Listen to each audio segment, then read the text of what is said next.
లోక్సభ ఎన్నికల కౌంటింగ్ ప్రారంభమైంది. ప్రస్తుతం పోస్టల్ బ్యాలెట్ల లెక్కింపు జరుగుతుంది. ఆ తర్వాత ఈవీఎంల ఓట్లు కూడా లెక్కించనున్నారు. ఇద్దరు అభ్యర్థులకు సమానంగా ఓట్లు వస్తే డ్రా తీసి అభ్యర్థుల గెలుపు నిర్ణయించనున్నారు. మరికొన్ని గంటల్లో అభ్యర్థుల భవితవ్యం తేలిపోనుంది. మరోవైపు ఏపీలో కూడా శాసనసభకు పార్లమెంటుకు రెండిటికి కూడా కౌంటింగ్ మొదలైంది. ఇదే విషయానికి సంబంధించి మరింత సమాచారాన్ని మా కడప ప్రతినిధి భాష అందిస్తారు, యూసఫ్ అందిస్తారు. యూసఫ్, చెప్పండి, అక్కడున్న తాజా సమాచారం ఏంటి? Thank you Lakshminath. కడప జిల్లా వ్యాప్తంగా కూడా ఒక పార్లమెంట్ స్థానంతో పాటు 7 అసెంబ్లీ స్థానాలకు సంబంధించినటువంటి ఓట్ల లెక్కింపు, పోస్టల్ బ్యాలెట్ ఓట్ల లెక్కింపు ప్రక్రియ ప్రారంభమైంది. ఇప్పటికే పూర్తిగా చూసినట్లయితే అటు పోస్టల్ బ్యాలెట్ కి సంబంధించినటువంటి వ్యవహారంలో 25,000కు పైగా పోస్టల్ బ్యాలెట్ ఓట్లు ఉన్నాయి. వీటన్నిటిని కూడా అధికారులు లెక్కింపు ప్రక్రియను కొనసాగిస్తా ఉన్నారు. పూర్తిగా ఎంపీ అభ్యర్థి వైఎస్ఆర్సీపీ అవినాష్ రెడ్డి ఎవరైతే ఉన్నారో ఆయన 2,850 ఓట్లకు పైగా మెజారిటీలో ముందంజలో కొనసాగుతా ఉన్నారు. పూర్తిగా ఇప్పటి వరకు పోస్టల్ బ్యాలెట్లు బాక్స్ లన్నీ ఓపెన్ చేస్తా ఉన్నారు. కడప పులివెందులకు సంబంధించి చూసినట్లయితే ఎవరైతే సీఎం వైఎస్ జగన్మోహన్ రెడ్డి ఉన్నారో ఆయన 1,885 ఓట్ల ఆధిక్యంలో కొనసాగుతా ఉన్నారు.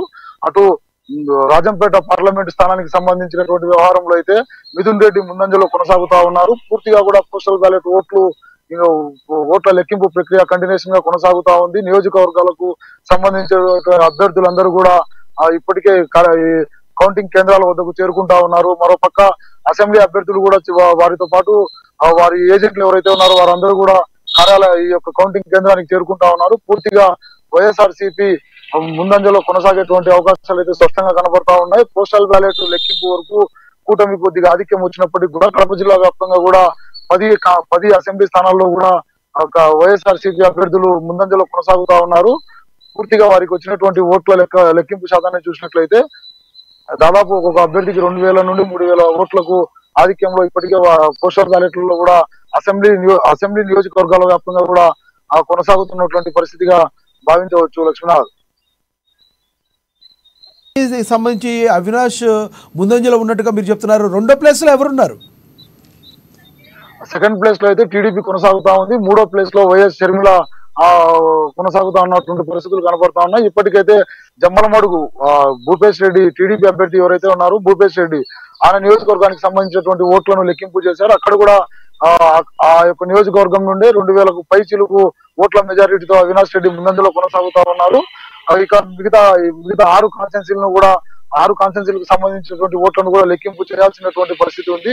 అవి కూడా కౌంటింగ్ కొనసాగుతా ఉన్నాయి. వాటిలో కూడా ఇటు బద్వేల్ నియోజకవర్గంలో అయితే 15 నుంచి 2,000 ఓట్ల మెజారిటీతో ఇప్పటికే అవినాష్ రెడ్డి మరి ముందంజలో వచ్చేటువంటి అవకాశాలు కనబడతా ఉన్నాయి. ఆ ప్రక్రియ కూడా కొనసాగుతా ఉంది లక్ష్మీనాథ్.